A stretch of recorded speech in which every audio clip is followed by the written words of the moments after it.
যদি প্রশ্ন করো মুসলিম রাষ্ট্রে অমুসলিমের কি অধিকার, আমি বলবো আমার নবীর হাদিস, লাহুম মা লানা ওয়া আলাইহিম মা আলাইনা, আল খামরু লাহুম কাল খাল্লি লানা ওয়াল খিনজিরু লাহুম কাশশাতি লানা।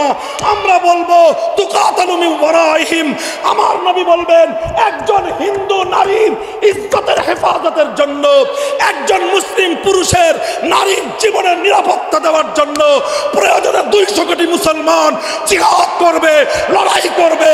তার এই ধৈর্য আছে, ধৈর্য। এবার সবচেয়ে ইন্টারেস্টিং স্যাম্পলটা, সবচেয়ে ইন্টারেস্টিং গুরুত্বপূর্ণ দৃষ্টান্তটা আমি আপনাদের সামনে উপস্থাপন করছি। লিসেন মি, আমাকে লক্ষ্য করে শুনুন কথা, প্রশ্নটা ভালো করে বুঝুন, উত্তরটা বোঝা সহজ হবে। আসসুয়ালু নিসফুল, তাই কথা বলো না ছাত্ররা, আসসুয়ালু নিসফুল ইলম। প্রশ্ন ভালো করে বুঝলে অর্ধেক বুঝার কাম শেষ। প্রশ্ন বুঝবা না, খাতায় খালি লিখতে থাকবা, সারাদিন লিখবা, দিন শেষে পাইবা ঘোড়ার ডিম। বুঝো কথা? আসসুয়ালু নিসফুল ইলম, প্রশ্ন বুঝবা, খুব ভালো করে বুঝবা। আজকের বর্তমান ছাত্রদের সবচেয়ে বড় সমস্যা হলো প্রশ্ন না বুঝেই উত্তর দেওয়া শুরু করে দেয়। এই জন্য প্রথম আমি প্রশ্নটা বোঝাচ্ছি, খেয়াল করে শুনো। আচ্ছা, যে কোনো রাষ্ট্র হোক, যে কোনো রাষ্ট্র গঠন করুক, যারাই গঠন করুক, যে কোনো ধর্মওয়ালারাই গঠন করুক, যেই ধর্মওয়ালারা রাষ্ট্র গঠন করলো সেই ধর্ম ছাড়া অন্য ধর্মাবলম্বীরা সে দেশে থাকবে কি থাকবে না? জোরে বলেন। মুসলমানরা যদি ইসলামী রাষ্ট্র গঠন করে সেই দেশে হিন্দু, বৌদ্ধ, খ্রিস্টান, ইহুদি, শিখ, উপজাতি, অন্যান্য ধর্মাবলম্বীরা থাকবে কি থাকবে না? আরো জোরে চিৎকার করে বলো, থাকবে কি থাকবে না? একই প্রশ্ন, হিন্দুরা যদি হিন্দু রাষ্ট্র গঠন করে সেখানে মুসলিম, বৌদ্ধ, ইহুদি, খ্রিস্টান, শিখ, অন্যান্য জাতি থাকবে কি থাকবে না? একই প্রশ্ন প্রত্যেকটা ধর্মের ব্যাপারে, বৌদ্ধদের ব্যাপারে, খ্রিস্টানদের ব্যাপারে, ইহুদিদের ব্যাপারে। যে যেই ধর্মে অনুযায়ী রাষ্ট্র গঠন করলো সেই ধর্মাবলম্বী ছাড়া অন্যান্য ধর্ম অনুসারীরাও সেখানে থাকবে। আচ্ছা, যদি থাকে তাহলে প্রশ্ন হলো সেই ধর্মের আলোকে অন্যান্য ধর্মাবলম্বীদের কি কি অধিকার প্রাপ্য, তাদের অধিকার কিভাবে নিশ্চিত করা হবে সেটা বলো। প্রশ্নটা বুঝছো? বুঝা গেছে প্রশ্ন? আবার ক্লিয়ার করছি, যে কোনো ধর্মাবলম্বীরা নিজ ধর্মের আলোকে রাষ্ট্র গঠন করলো সেই রাষ্ট্রে অন্য যত ধর্মাবলম্বীরা আছে সেই সকল ধর্মাবলম্বীদের কি কি অধিকার প্রাপ্য, তাদের অধিকারগুলো কিভাবে সংরক্ষিত হবে, তাদের কি কি দায়িত্ব, সেই দায়িত্বগুলো কিভাবে নিরূপিত হবে, এটা হলো প্রশ্ন। এই প্রশ্ন আমরা ইসলামকেও করব, এই প্রশ্ন আমরা হিন্দু ধর্মকেও করব, এই প্রশ্ন আমরা বৌদ্ধ, খ্রিস্ট, ইহুদি ধর্ম সবগুলো ধর্মকে করব না, এই প্রশ্ন আমরা করলাম। কথা পরিষ্কার? এবার এই প্রশ্নের জবাব হিন্দু ধর্মাবলম্বীদের কাছে আমি প্রথমে জিজ্ঞাসা করি, হিন্দু ধর্মাবলম্বীরা বলো, তোমার হিন্দু রাষ্ট্রের মধ্যে একজন মুসলিম সে যদি 5 ওয়াক্ত আল্লাহু আকবারের আজান দিয়ে নামাজ পড়তে চায়, তোমার হিন্দু ধর্ম একজন মুসলিমকে 5 ওয়াক্ত আজান দিয়ে নামাজ পড়বার পারমিশন দিবে কি দিবে না? তোমার ধর্মগ্রন্থের রেফারেন্স দিয়ে জবাব দাও। তোমার রাষ্ট্রে, হিন্দু ধর্মের রাষ্ট্রে একজন মুসলমান আল্লাহ প্রদত্ত অধিকার অনুযায়ী গরু জবাহ করে গরুর গোশত ভক্ষণ করতে চায়, তোমার ধর্ম হিন্দু রাষ্ট্র একজন মুসলমানকে গরুর গোশত খাওয়ার অধিকার দিবে কি দিবে না? জবাব দাও। তোমরা কি আমাদের কোন মুসলমান ভাইকে গরুর গোশত খাওয়ার অধিকার দিবা, না শুধুমাত্র গরুর গোশত রাখার অপরাধে মুসলমানদেরকে আগুনে জ্বলন্ত পুড়িয়ে মারবা? জবাব দাও। তোমাদের দেশে, তোমাদের ধর্ম রাষ্ট্রে একজন মুসলমান গরুর গোশত খাইতে চাওয়ার অপরাধে তার গোটা বাড়িঘর জ্বালিয়ে সারখার করে দিবা, না তাকে গরুর গোশত খাওয়ার অধিকার দিবা? জবাব দাও। অতঃপর জবাব দাও, তোমার রাষ্ট্রে মুসলমানরা যে মসজিদ গড়েছে, মুসলমানরা যে মসজিদ নির্মাণ করেছে, সেই মসজিদ নির্মিত হওয়ার পর সেই মসজিদের নিরাপত্তা কে দিবে বলো? জবাব দাও।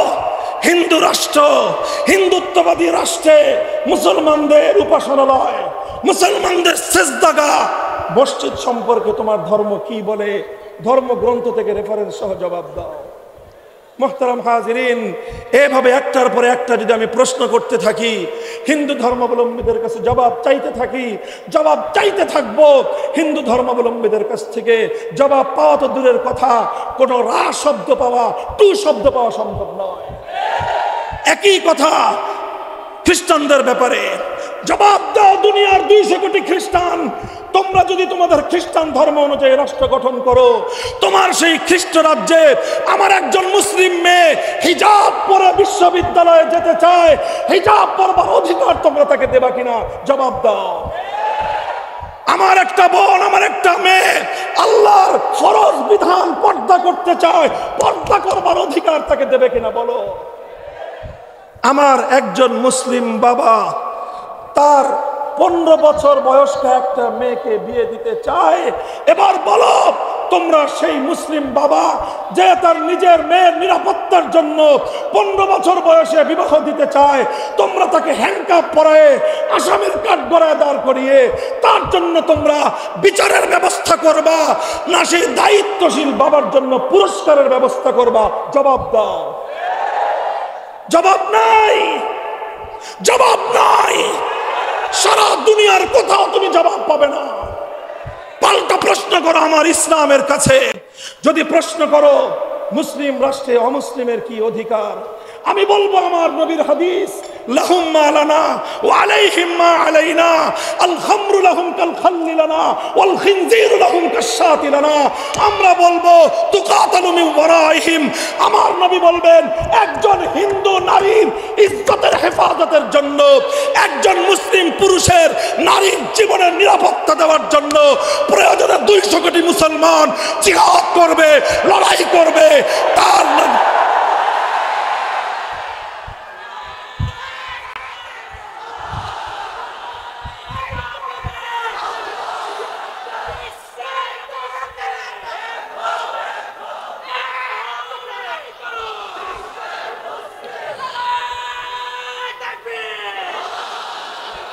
আমরা জিজ্ঞাসা করেছিলাম হিন্দু ধর্মাবলম্বীরা, তোমার রাষ্ট্রে একজন মুসলমান যদি গরু জবাই করে খেতে চায় তুমি কি করবা? জবাব মুখে দাও নাই, কাজে জবাব দিয়েছো। সে মুসলমানের জীবনের নিরাপত্তা থাকবে না। কোন মুসলমান যদি গরুর গোশত খেতে চায় তোমরা তাকে টুকরো টুকরো করে হত্যা করবে। কোন মুসলমান যদি গরুর গোশত খেতে চায় তার গোষ্ঠী শুদ্ধ আগুন দিয়ে পুড়িয়ে ছারখার করে দিবে। এই তো ছিল তোমাদের কার্যত জবাব। আমাদের কাছে প্রশ্ন করো, যদি একটি মুসলিম রাষ্ট্রে কোন হিন্দু, কোন খ্রিস্টান, কোন ইহুদি যদি শূকরের গোশত খেতে চায় ইসলাম কি বলে? ইসলাম বলে শুধু শূকরের গোশত খেতে পারবে তাই নয়, বরং শূকর লালন পালন করতে পারবে।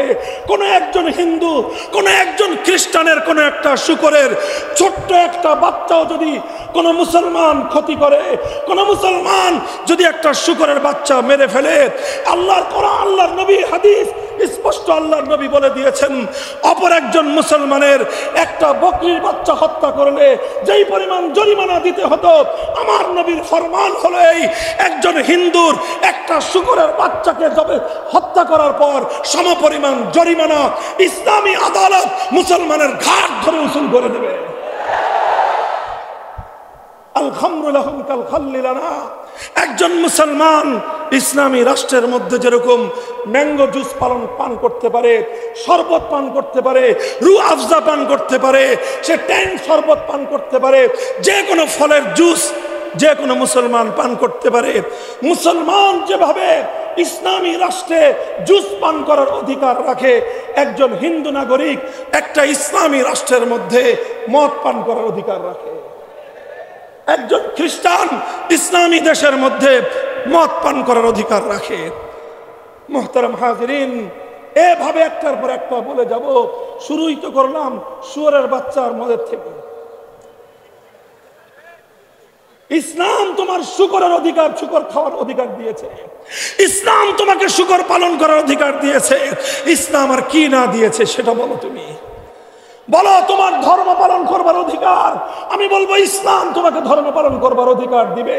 তোমার মন্দির রক্ষা করবার অধিকার, ইসলাম বলবে তুমি মন্দির রক্ষা করো, মন্দিরে তুমি দেবতা নির্মাণ করো, মন্দিরে তুমি দেবতার পূজা করো।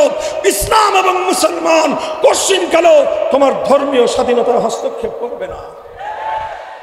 তোমাকে সামান্য কিছু দায়িত্ব পালন করতে হবে এবং তোমার সেই দায়িত্ব কশিনকালেও একজন মুসলিমের চেয়ে দায়িত্ব বেশি নয়। একজন মুসলিম সে রাষ্ট্রকে কিছু খরচ দিবে, কিছু খাতে খরচ দিবে।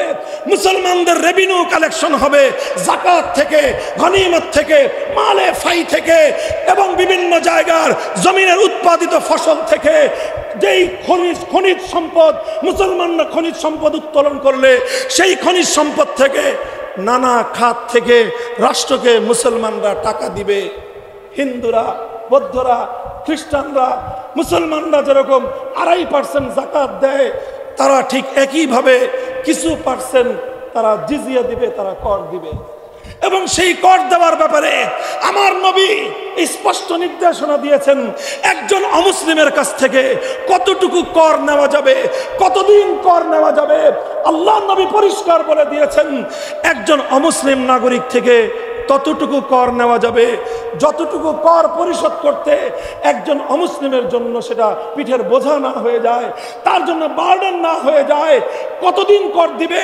যতদিন পর্যন্ত একজন অমুসলিম নাগরিক সে কর্মক্ষম থাকবে, উপার্জনক্ষম থাকবে, যতদিন তার উপার্জন করার সক্ষমতা থাকবে ততদিন সে কর দিবে। আর যখন সে উপার্জন করার সক্ষমতা নাই, আল্লাহ নবী ইসলামী রাষ্ট্রপ্রধানকে বলে দিবেন যে তার যৌবনটা তোমার রাষ্ট্রের জন্য সে ব্যয় করেছে, তার যৌবন দিয়ে তোমার রাষ্ট্রকে সে সার্ভিস চার্জ দিয়েছে। বার্ধক্যের সময়ে ইসলামী রাষ্ট্র একজন হিন্দু নাগরিককে বিনামূল্যে সেবা দাও। ইসলাম বলবে একজন অমুসলিম বৌদ্ধ নাগরিককে বিনামূল্যে সেবা দাও, একজন খ্রিস্টান বৃদ্ধ নাগরিককে সেবা দাও। এটাই বলবে ইসলাম।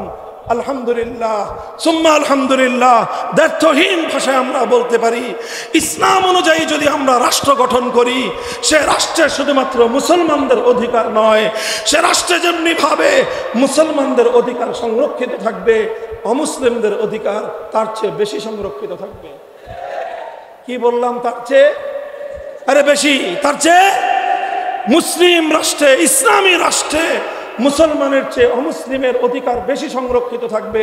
তার কারণ মুসলিম রাষ্ট্র যদি মুসলমানদের অধিকার হরণ করে, সে বিষয়ে আল্লাহর কাছে মুসলমান নিজে বাদী হয়ে মামলা দায়ের করবে। আর মুসলিম রাষ্ট্র যদি অমুসলিমের অধিকার হরণ করে, সেই অমুসলিমের পক্ষ হয়ে স্বয়ং রাহমাতুল লিল আলামিন আল্লাহর দরবারে বিচার দায়ের করবে। দিস ইজ ইসলাম। এই হলো ইসলাম।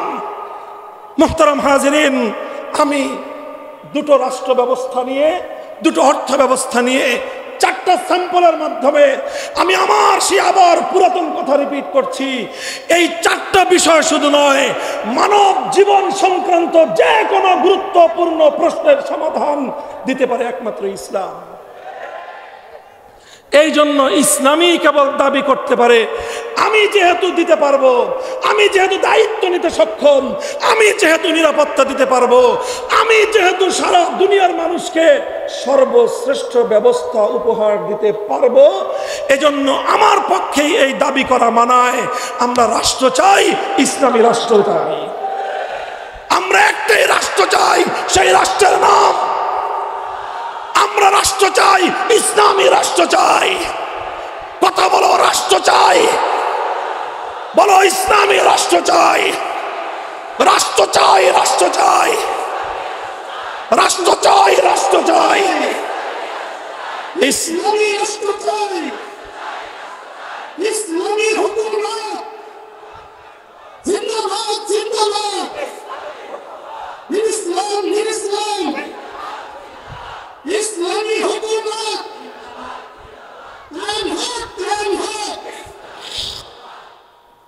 মুহতারাম হাজিরিন, এবার আমার আখেরি কনক্লুশন, এবার খোলাসাতুল কালাম, এবং এই বক্তব্যের দ্বারা আমাদের করণীয় এবং দায়িত্ব সম্পর্কে আমার পয়গাম এবং আমার মেসেজ দিয়ে আমি বক্তব্য শেষ করছি।